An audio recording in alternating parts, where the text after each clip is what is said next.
Hello, and welcome to our story of the week. Here we have one of our good friends and longtime coach team member, Jack McCarty. And hey, Jack, how you doing today? Hey, I'm glad to be here.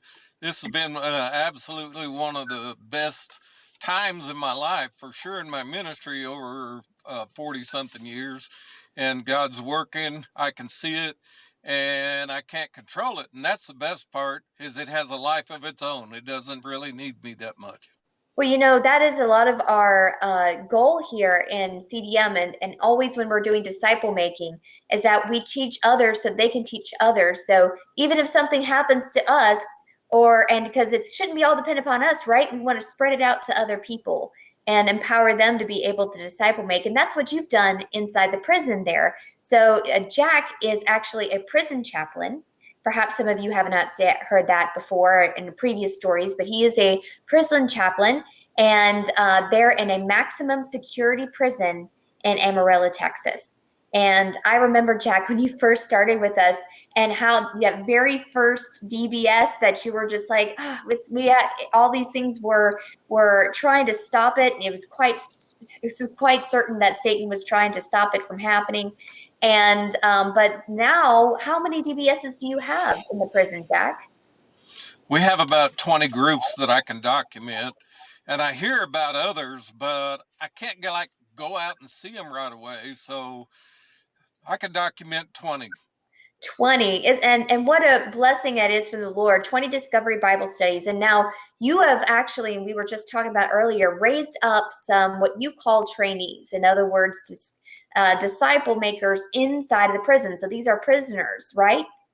Yes, they're all prisoners. In fact, most of them are violent criminals, and they have met Jesus. He's made them different inside, and I love being around them. I mean, they just inspire me because they're so real. They don't have any, you know, the prison's full of games, but I don't feel like these guys are playing the games. I feel like they love Jesus with all their heart.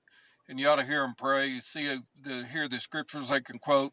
They just been walking with the Lord for a while, but they're reaching people who have no idea, and that's so cool. That is cool. And how many do you have at this point, Jack? Well, we have about 90 seekers, Mhm. and seekers is people with unknown faith. I don't haven't pinned them down. I'm not trying to pin them down. I don't Right. want them pinned down, but there are 90 people of unknown background who have expressed an interest, and they're willing to sit through the discovery process with us. I've got 16 trainees. I had 16. 14 last week, and I've got two new ones. And these guys, the testimony is, it's so cool. The testimony is, we've watched your guys and they're real and we want to be a part of this. Oh, wow. And they just come out of the woodwork. I mean, you talk about attracting people of peace. That seems to be what we're doing. Oh, We're attracting other absolutely. leaders. Absolutely. And that's so great that it's not just your testimony that's attracting people now, Jack, that it's also now those that you're discipling there, the 16 men that are now attracting other people to prison to want to be able to be a Yes. part of what you're doing. That's so wonderful. Now, you have a very special circumstance there in the prison. Like normally in life, we don't have this particular issue, but every once in a while, that they'll just, and when I would say every few weeks, correct me if I'm wrong, they try to change up the locations of the people in the prison. Isn't that right, Jack? That's right. It seems that stability is not secure because guys get comfortable, they go to forming networks, and they can do uh, bad things. And we don't want those bad things happening. And so the security is to move them around. Well, about the time they get a good relationship established, somebody will get moved. So we've Mhm. had to move faster. And one of the things I've done is train my people to do a DBS and to follow not exactly a script, but almost a script. And we don't, we just let the Holy Spirit work. But we tell them, you're going to have to get these guys ready in a pretty Right. short period of time because you might get moved. And they're doing it. And we're using some of the tools that Rebecca that you have made for us, and teaching them how to use them well, like a prayer calendar and the daily tracking. And then I track the DBSs the best we can. Sometimes I have a hard time getting the forms back from them after they're filled out, but they still, I can see their prayer request. I can see who they are. I can see where they are. And it's just so wonderful to see God working. Some of these guys still don't even believe there's a God, or maybe they're just Jews and they don't really know about this Jesus and this dichotomy of the Son of Man versus the Son of God. Or maybe they're Wiccans, or maybe they're homosexuals that just looking for some answers, but they seem to be hungry and they participate. And but we train them quickly. We train the believers, we try to train them quickly. We get them up to commit to praying an hour a day. And of course, their prayer muscles might not be that strong, but they're committed to it. And so we get them to praying an hour a day, and then we get them to using the tools. And we say, if you Absolutely. have any questions, holler, but jump in there and don't be afraid of You know, making mistakes. that's really great, Jack. And in fact, so as you when you're saying that these particular trainees, when they start a Discovery Bible study, you are mentioning that you tell them to hop right in there and train the person, that somebody within that group, to be able to continue it just in case your trainee gets pulled out, which is That's something in general. exactly what's happening. Yeah, so this is something in general we encourage people to do in DBS anyways, to quickly hand off those questions off to somebody else in the group so they can Yes, already be learning to take ownership of what's going on. So yes. so how does it playing out? Like what do you see as a result of this acceleration? What are the results of that?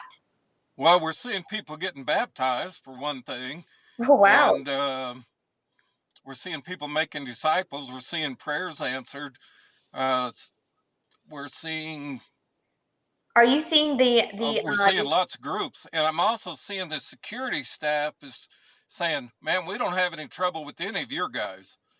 You know, Mm, it's really going well, and it's not like we want to help you exactly, but it's like, man, we can see that so we don't have trouble with your guys." So are you seeing that stability of those groups, even if the trainee is taken out and moved to a different place? Are the groups still continuing on? Yes, they're Great. continuing on, and oftentimes are running into other Christians who already have a foundation, and those Christians just buy into the process because they've seen it work, and Mm, then the Christians put it in the hands of the unbelievers and let the unbelievers practice asking the questions and doing the documentation, and God's working, and it's the that's so Scripture great. speaking, people. So, and so you had just mentioned that some people are being baptized. Yes. How many of the people that you have right now who want to be baptized?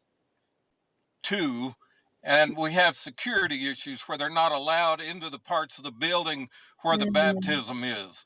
And oh, no. so we're trying, well, some of these guys have done some really bad things, Sure. but Jesus can forgive it all. And Right. so, but it's a matter of getting this working within the system so that we can get the water to them. And maybe they can't come to the water, but maybe we can get the water to them. But it's just Absolutely. going to take a little while to work through it and get the blessing of everybody involved. So tell me about these two men. Like, how did they decide to want to become baptized?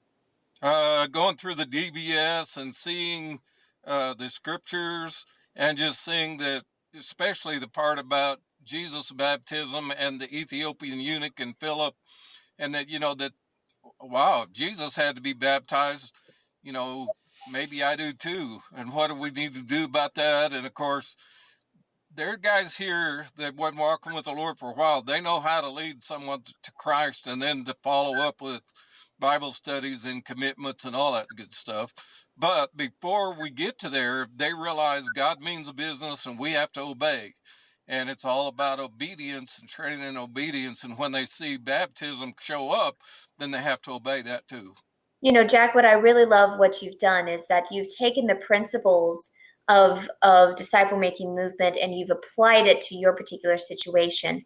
And that is exactly, in order for us to be able to see success, we have to take just basically principles and be able to apply. That's why we have coaching. That's why we have community, that we come together to help us all figure out our particular challenges, our particular issues, because when we do, and we work in tandem with God in this good and innovative way, we see this kind of progress.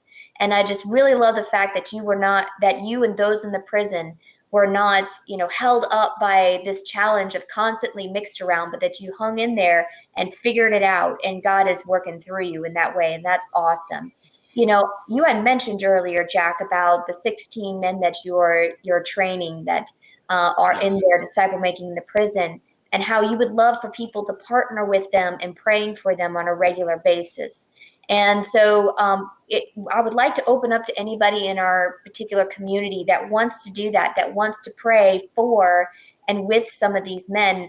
Email me and I can get you in contact with Jack here, and we can get you connected with these men. So email me at rewing@contagiousdisciplemaking.com, and we'll get you hooked up, and you can be praying for and supporting some of these men inside the prison. This is what the kingdom is about, folks.